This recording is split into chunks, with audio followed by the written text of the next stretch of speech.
Hello everyone, welcome to today's video. For this video, I decided that I'm going to show off all the artwork that I got in Kenya. Since I was going on like a craft-based trip, there were several spots where we could buy handmade crafts, and I wasn't expecting to get as much as I did. But I realized when I was in the market that it was a nice little microcosm of all the different crafts that were specific to Kenya, and why not support the artists that are there and like bring some of it home. I also knew that I wouldn't be able to film this video while I was over there because this was how they packed it all. It's a lot of tape. The biggest item that they packaged for me, I swear they used half a roll of mailing tape on it. And it's a type of packing job that once you undo it, there's no replacing it the way it was. And I figured that the people at the market probably knew how to pack it in a way that it would survive the airport without breaking. So I decided to leave it until now and just show off all the handmade goods that I got while I was in Kenya. So the first one actually wasn't made in Kenya. It was given to me in Kenya though. It's this little thing. So part of the reason why I chose to go on the tour that I did with Craft Tours is that there was a knitting designer on the trip. Her name is Tanis Gray. Tanis actually created a knitting pattern that was exclusive to this trip. It was one of the main reasons I went on this particular trip as compared to other trips I could have taken to Africa, because that concept was very, very cool to me. As it turns out, not only was Tanis there, but her tech editor for the pattern was there. That was like a doubly cool factor, but Tanis had the pattern. She had 2 different classes to teach us how to work the pattern. So she gave us these because the pattern involved using beads, and you can probably notice there are these snaps. So if I put these snaps together, they form this nice little bowl in which you can hold the beads. This was a very generous gesture on Tanis's part. So she had like a whole stack and she had one for everybody. I was glad that she had several mint colored options. Like the moment I saw there was like mint fabric, it's like I'm getting one that has mint fabric, and I'm not typically one for horses. On the way there, I had just watched the Barbie movie, which is very horse friendly. The Swahili word for horse is farasi. I didn't use it too much when I was actually in Kenya because I was afraid of beads falling out the top. It wasn't the most travel friendly option, but now that I'm home, I'm gonna be using this a lot more. There were like 4 places in which we could actually like buy handcrafts. I only bought it from 3 of those places because the 4th place, it was very similar to the first place, the place that I'm about to go into depth with. Also, while I did buy stuff from that place, I bought food. What I'm about to show you is the one thing that I bought with someone else in mind. Everything else was for me. Kenya is very well known for their fabrics. They're very colorful fabrics. And this is African cotton. I bought this for my mom. My mom is a huge quilter. I personally like the fabric. The fabric is more me. This is the type of thing that I can give to my mom. It's like, here, I'm giving this to you. Now you have to make me something with it. Which may sound kind of self-centered, except she's done the same thing to me, so I know it's okay. But there's 3 yards of this in here. Like, I think there were 6 yards for most of the fabric, but the 6 yards for this pattern was split in half, and I just wanted this pattern. You could see it says, like, African cotton here, and it was folded like this. I didn't have to take it off of a bolt. I didn't have to take it to get cut. It was just sold just like this, which is pretty nice. Oh, looks like there's some sort of like little stain here, but that's okay. It means that it's handmade.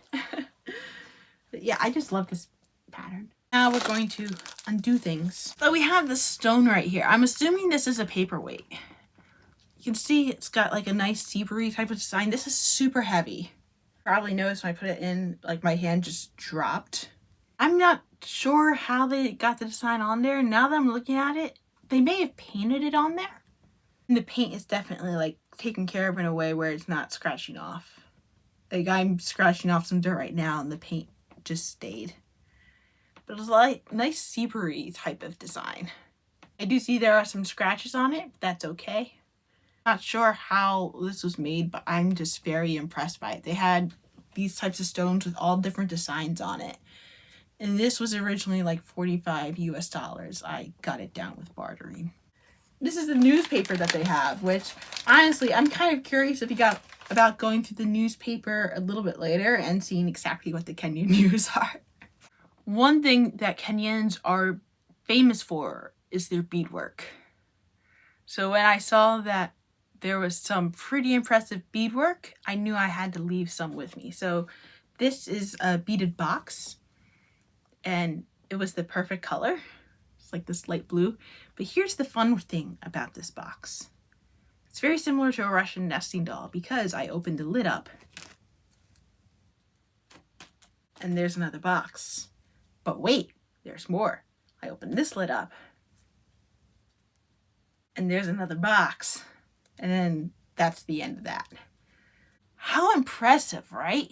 I can kind of tell they strung a bunch of beads and then they connected the beads in a certain spot. Also do so in a way that they have like a nice snug lid and that they all fit in with each other. I can always use another container, but I don't know what I'm going to use this for. It's like so cute and like just amazing like craftistry there. You can see like these silver lines. This is where the wires are being held together. And then there's a place where they just bend. Although I know from like my time with like knitting and crochet that if you go wider and wider and wider and then you start adding a point where you just stick to the same amount of beads, it's just going to automatically go in one direction. They also had the bigger box like this where they just had coasters inside. It was just like circle after circle after circle, but I wasn't as interested in that as I was in the little boxes thing. So they had a bunch of animals. And this here just called out to me. Like, this kind of reminds me of, like, the purple lizard from Monsters, Inc. Ralph, I think that lizard's name is. Like, the one who can turn invisible. That guy. This has the same exact face as that. And just, like, the orange beads just really, like, stood out to me. You can see underneath they have, like, the silver wire just to keep it straight. Ooh. Oh, yeah, that's supposed to be like that. Yeah, they just tucked in the wire end right there at that point. I mean, look at that curl. I think they must have glued that on. Oh, or they tied it on? No, this is a continuation of this. So those ends that go in, they became the eyes, and that's how the eyes finished off. How cool is that as a finishing technique? And like got like a couple like different spots and just the way that it's bent. This is an absolutely gorgeous piece and I'm looking forward to displaying it somewhere, but I don't know where that is yet. So what I'm about to show you is a type of artwork that I have seen for years, but I have only ever seen this in a museum. It never occurred to me that it would be a type of artwork that I could own for myself. Once I realized that this isn't really a museum piece, this is something that they made for tourists to buy and that I could buy this, I couldn't resist. So this is bronze. Look at that. This is a wrist cuff. I think it's too small for me. There was a wrist cuff that was big enough for me, but I found out this alone was like $200 before I bartered it all down. But I mean, look at that. Like just the process that it would take to actually weld this. They weld it out in the open. Like if welding were happening in the United States, there would be a lot of OSHA regulations, which are good. But this would happen behind closed doors. This would happen with a lot of like safety precautions. And as I was driving through Kenya, I did see lots of people welding stuff. And just looking at it, it's like they're doing it with no protection, but they're perfectly fine. And I mean, just the amount of work it would take to melt down metal and produce it in this environment, I'm just absolutely flabbergasted in a good way, in a very good way. But this is super impressive. They also had figurines of animals, they had figurines of humans, and I just like the geometric look of this. I can't believe that I own something that's like this now. All right, so before I show you this next one, I have to make a bit of a caveat here because it's going to look a lot like something, and I have to tell you that it's not. I got myself a set of chopsticks, and these are made out of camel bone.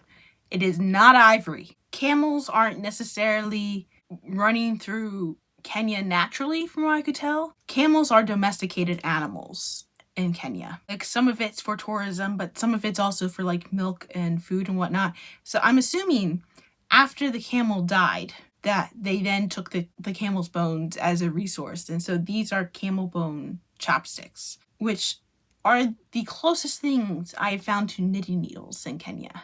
These could be really cool knitting needles. It reminds me back of the indigenous peoples in the United States, where they would use everything of the buffalo when they took it down. Like they used the meat for food, but then they also used the furs for clothing, and then they used the bones as tools. This feels very much in that vein. But I also know it looks a lot like ivory, so I did clarify that it was not ivory. Like, I'm not supporting a poacher by buying this, is kind of what I want to make clear. Like, the places I went to on this trip are very much against poaching. Kenya, in general, is a country that is very much against poaching, and they levy pretty strict punishments on people who break the anti-poaching rules. And I'm pretty sure they wouldn't be selling this in a tourist market if it broke those rules. But I do think it's really intriguing how they took like the camel bone and they know how to carve it in a way that this is super smooth. There are like a bunch of marks here, like you can see the marks like right in there.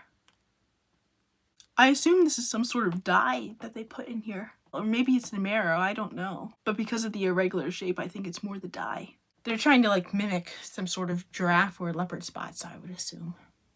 So this here is a frog. It's carved out of malachite. I don't know if it's the national stone of Kenya, but there is a lot of malachite found in Kenya. I know like when you go into the more spiritual circles, malachite is a stone known for like bringing you money, being like a very abundant sort of stone, but I just like the color. And I mean, the fact that they carved it into a frog is just adorable.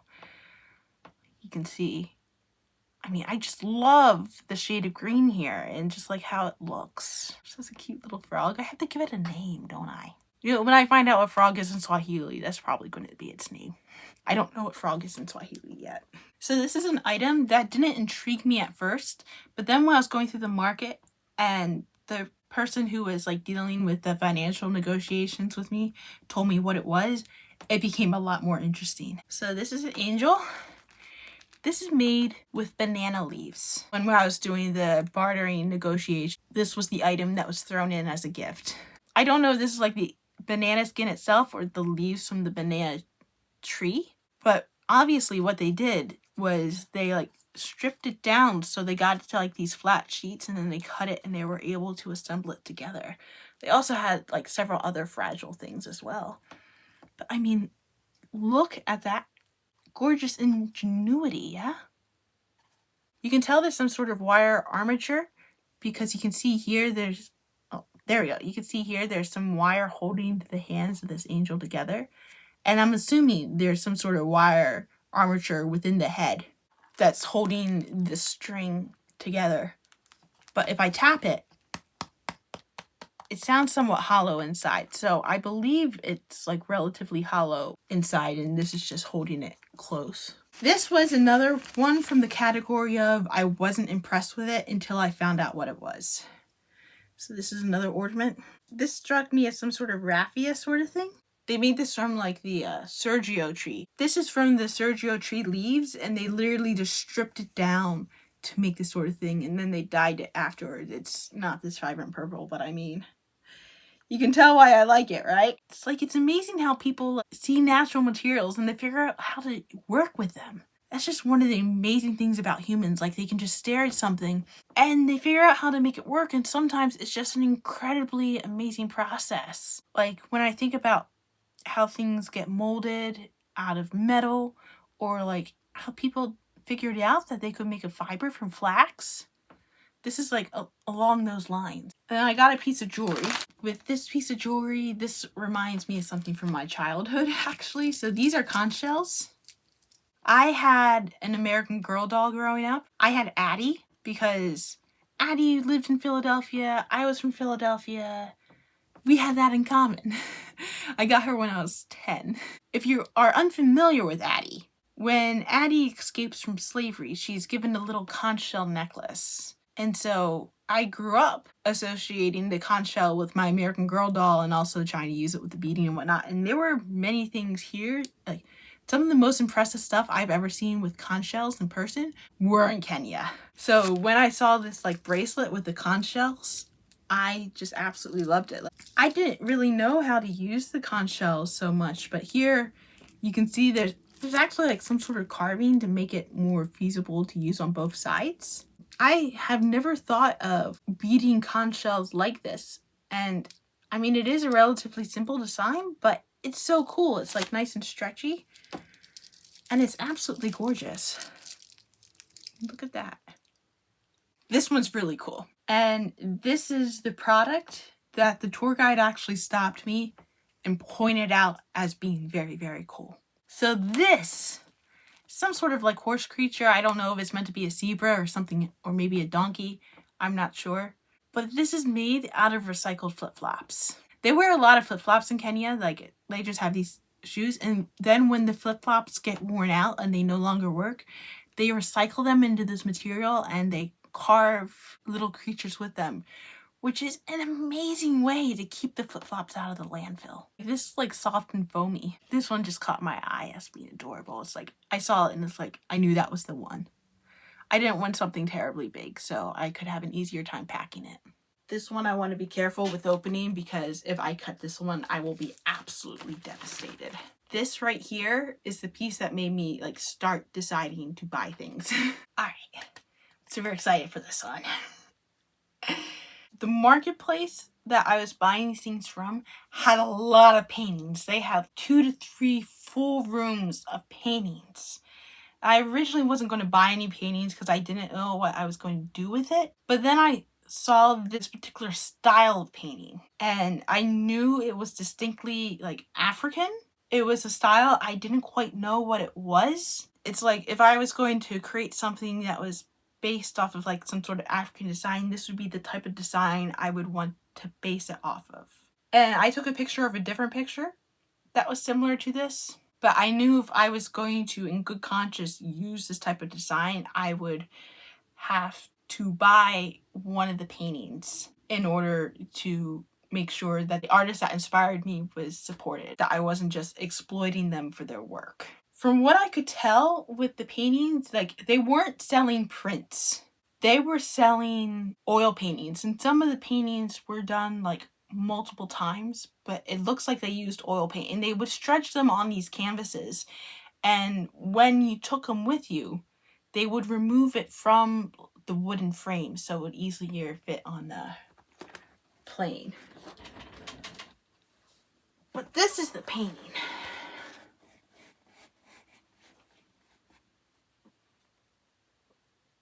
Like, you can see, like, it's almost a cartoonish type of style with just like the lines and the circles are doing a lot of the work, and the colors go very, very well together. Maybe if I stand up more, you can see like more. It's almost very similar to like a pointillism style, but you can see they have like a nice contrast here too. And since it's my painting, I can actually touch it as compared to when I'm talking about paintings in museums, which is mind-blowing to me as well. And you can tell they painted the edges. So if it were to go back onto a frame like that, that edge is taken care of. In art school, that's considered a very progressive idea. Like a very like professionally done idea. Just like the birds too, just like the way that they curve and like the paint. I love this so much. Now, not all the paintings were like this. They did have some more that like strive to the more abstract, kind of like what people would think of when they think of modern art. And they also had some really incredible realistic paintings, like paintings that looked like you could tell the animal what it was that's looking at, like it looked like it was in their environment. But this is what called out to me. So this is the biggest thing that I bought in Africa. This is a wood carving. Now, did they have a bunch of smaller wood carvings? Yes. Did any of those interest me? No. Because the part that really interested me about this particular piece was not necessarily the carving itself, but that I got to see the artist finishing it. I got to see the artist working on it. And like, I could just buy this direct from the artist. Here it is. This is a skinny cheetah, I've been told. You can see there's the little eyes right there. Ooh. And this is made out of rosewood. And rosewood is a lot lighter than this. The artist James used a brown stain on it. When I saw James working on this, he was in the process of staining it right before I took it off of him. And like when I was in the store, I would say a sizable percentage of the stuff they were wood carvings, and most of it was ebony. But for me, like looking at the wood carvings all like that was a bit of a sensory overload. When I was in the process of looking at stuff, right by the store were a bunch of the wood carvers, so you could actually see them working on the wood and see the process that they take. So basically, like most wood carvings, they just hunk it down like to general pieces, and then they like really sand it down and carve it down and then sand it down until it's really, really smooth. Most of them were in the process of sanding when I was looking at them, and then they stain them in order to like protect it and give it a nice color. So this was the one that James was working on, and honestly the fact that I was able to just like buy the piece right, like take the piece right from the artist and go like, this is gonna be mine, I think that's pretty cool. I do think the legs are definitely artistic. It's definitely not realistic. Like some of the others are more realistic. This is more of an artistic, and surprisingly, it stands. Even if it doesn't stand, I can lean it against something. It's having a little bit of trouble standing up right now. It's leaning to one side. I can always lean it against something, yeah, but look at that. Look at that little guy. Oh my gosh. Like the person who was like taking care of the financial stuff for me, Johnny's like, I see you keep looking at that one. And I was like, yeah, I'm probably going to be owning this for the rest of my life. There's no way I'm ever giving this away unless it was to someone really, really special. And by special, I mean a younger relative. And then the last thing that I got from that store that I bought, well, there is one other thing, but I think it might be in here. But they also had pieces of the fabric that were made into different things. So I got myself a fanny pack or a crossbody bag, which I'm actually using to hold art from other places. But yeah, this seemed like something that could just fit in with my style, but also something that I found intriguing. There were like other backpacks and they had dresses and things there as well. So in here, I think I had the stuff from the other store. You see, I have a couple different zippers. It kind of goes around. It'd be cool to like carry around because the big deterrent for purses for me is the fact that I have to carry them. The second crafty place that we went to was Kobu Beads. Kobu Beads makes clay beads. So their beads are a little bit bigger. They don't really make like the small seed beads. They make like the bigger, chunkier beads. Like when we went there, they gave us a tour of how they actually made the beads, which is very similar to how you make clay things in general. But it's important because it's a company in the area that is able to provide women with a source of income that can help provide for them and their families, especially women who are escaping terrible family situations like child marriage and genital circumcision, which when it happens to a woman, it's literally a form of abuse. Also, single mothers who need to provide for their family. This provides them with a way to take care of their families, which is very, very grateful. COVID hit them hard. They ended up having to lay off a lot of the people when COVID came around because a lot of their business is from tourism, and people weren't doing tourism during COVID because we were literally locked inside our houses, which I say not for the benefit of the people who are living during this time period, but people who may come across this video like 50 years later, yeah. If YouTube's still a thing 50 years from now. At the end of the tour, we ended up going to the showcase room. I got some beads there. But I'm actually going to start with the unfinished bead. So we actually got to see the woman making the beads and carving them from the clay, and I stopped by this one lady. Her name is Mama Elizabeth. They also know her as Queen Elizabeth. She'd been making beads for like 50 years, and she gave me this. I had to be careful because it was still wet when it was given to me, and like my hand was sweating, so it was causing it to dissolve some. But this is a bird. It's like it hasn't been glazed yet. It hasn't been cooked yet. So it's definitely very, very fragile. This is one of the bigger beads. They had beads of all sorts of sizes. They had molds that they put the beads in. It was just such a kind gesture just for her to give this to me. Yeah, they put a hole in the beads with a knitting needle. And this looks like a very small knitting needle by the looks of it. I would say like a US size 1 or a US size 2. But I got mostly loose beads because they had a whole bunch of different styles in there, and I wasn't sure what I was going to make with the beads, but I figured if I got like a nice little sampling of all the beads, I could show you the various types of beads that they made. And I wasn't the only one who was excited for loose beads. There's like about 3 to 4 of us who were going through the loose beads, and there was another person who just ordered 1,000 loose beads like thousands of loose beads because he's going to put them into a jar and just have them on display in the jar. When they sell the loose beads, they end up counting the beads and they sell them by size. So if you get a bigger bead, it costs a little bit more. So I got something like 36 loose beads or something like that. This is the biggest one. It's kind of like a pendant sort of bead.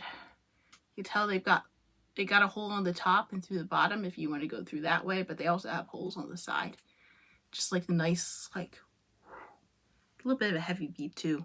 These beads, I didn't realize that they actually had a place inside where you can find letters, so I only found them in the loose beads, but they have some letter beads. So this one, I could have it say the word ha, or I could make it go ah. Wearing a piece of clothing that just says ha seems vaguely passive aggressive, but in an entertaining way. They did sell some completed phrases. It was in Swahili, but they had like hello, thank you, giraffe, another animal. I think it was like elephant maybe. I realized it was giraffe because it said twiga. And I got some numbers. I got like an 8 and a 9. I don't know what I'm going to do with him. And that like big bird one that I had here, this is what it looks like when it's finished. This is a smaller version of it. The eyes are just done with glaze. That's like the small little bird. Like you can see, this one has the flat sides. So there's like one lady there who's making beads in the shape of a dodecahedron. It had like 12 sides on it. And it's impressive. Like they get that because they put the clay in a mold and they like get that the particular shape, and that's the shape that the bead has. I forget if they just like trim it from the bead and then put it on a different bead, or if it's all like part of the same bead. They're able to get it like a lot of different shapes, and this is like one of the shapes that I saw being made. This one just has like a bunch of dots on it. It's very similar in that regard. And then they had a lot of speckled beads. I ended up getting like 2 of the same pair, like that. And these are some more of the speckled beads that are all together. Like some very unique color combinations, yeah. And then they had lots of stripes and zigzags. So these are the chevron style beads that they had. These here are some more of the stripes. They also did put like various symbols on the beads too. So I mean, this is a bead that was made to look like a giraffe. And honestly, when we were in the store, one of the other ladies pointed out like the giraffe strand of beads to me. Like this is just, someone painted a bunch of circles. There was one bead that had a symbol on it that, while it's not offensive to the people who are there because it's more related to like the Hindu culture, it is an offensive symbol in the Western world, even though it was reversed. So none of us touched that bead because while it would be acceptable there, there's no way we could bring that back home and not get canceled here. But here we have some we have some cross hatching here, just an interesting color combination. I typically would not put these colors together. And then we have like something kind of like cow spots in a way. Like the pink and the black. You have some more like polka dots here. I got some purple and like the brown and the gray. Then they had this like striped one right here. They had multiple beads like that. This is another one of the speckled beads. It didn't stand out the first time around. And they had some of these swirly beads where you can tell they put some sort of groove in there and then the glaze settled in the grooves. This one they had the groove, but it went another way. It's like a nice vibrant yellow, yeah. And this is like a weird type of shape. It's almost like they pinched it and then gave it a twist. They had a more mustardy yellow one, but I went for the one that had a green. Then these two I probably got to match each other. These are square, like cubes, but they painted along the edges of the cube. One of the ladies who was sorting through the loose beads with me, she was specifically looking for pairs of beads because she loves making earrings. Apparently they're pretty tough beads. Our tour guide was wearing beads that were made from these ladies, and she said she's had them for like 10 years and they've dropped multiple times and they've never broken. This one's more like a hematite sort of color. I'm not sure what type of glaze they did on it to make it this color, but I found it pretty cool. It almost looks kind of like a worm larvae type of thing, like a bug larvae. And so we got a nice little like reddy orangey type of thing. This is more kind of like it was a triangle and they pinched the triangles to go like that. I kind of know how they got that general shape.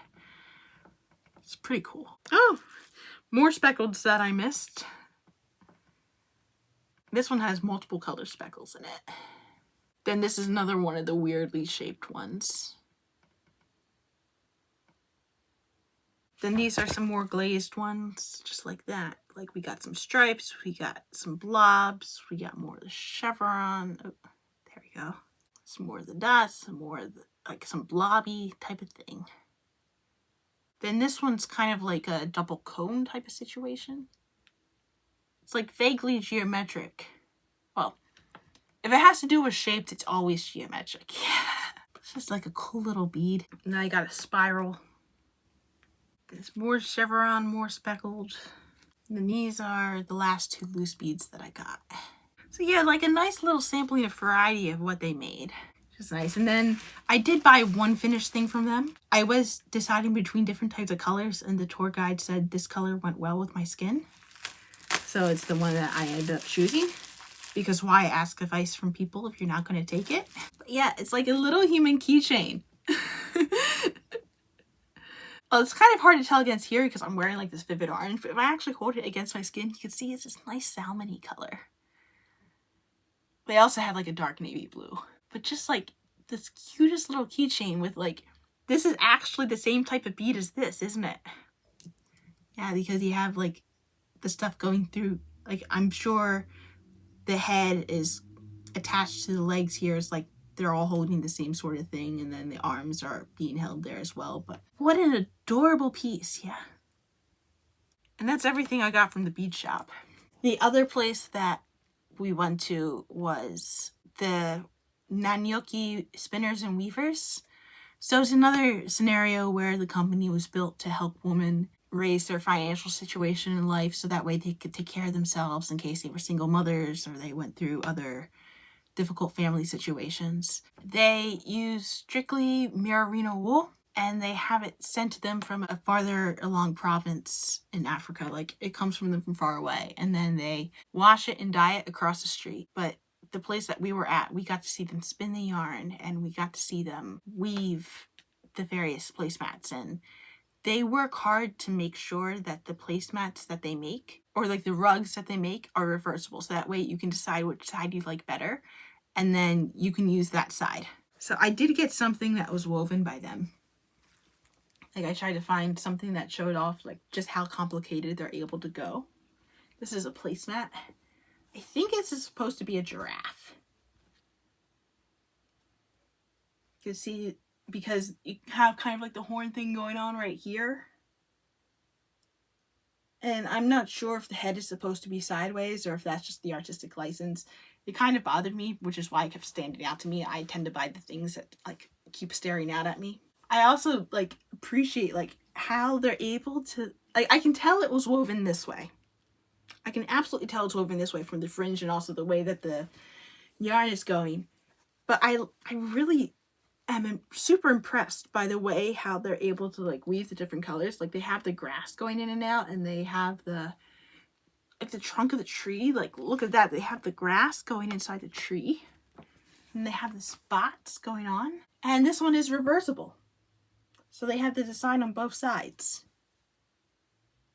And then I decided to ask a question, as I often do, because I didn't see any yarn in the shop, and these ladies were spinning the yarn. I decided to ask, would I be able to buy some yarn from you?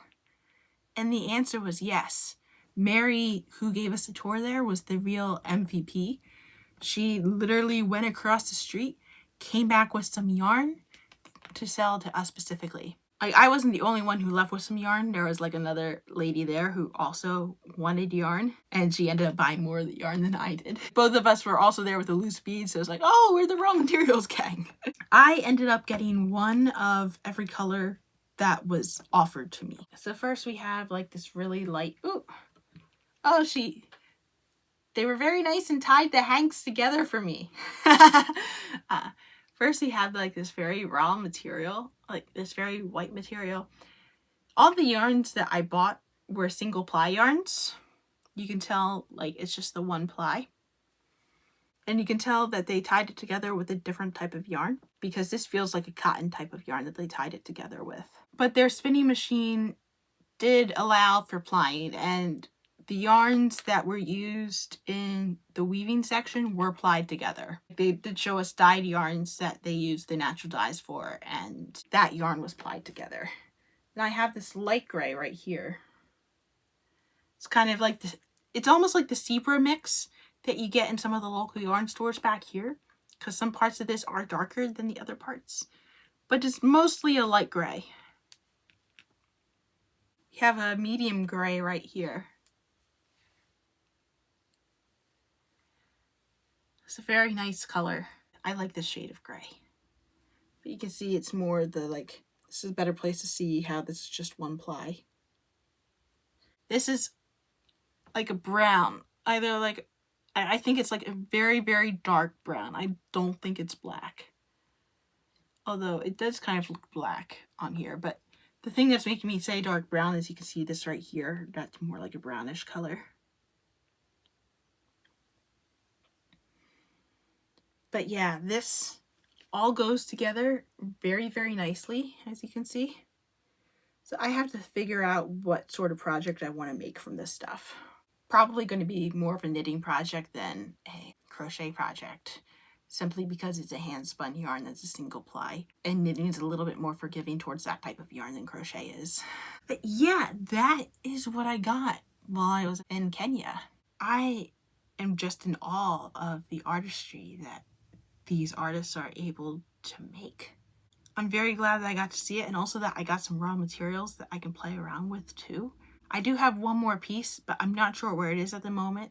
But it's another beaded piece of like the Kenyan flag, and it says Kenya on the other side. Once I find that piece, I'm going to insert a clip of it here. This here is the Kenya beaded keychain.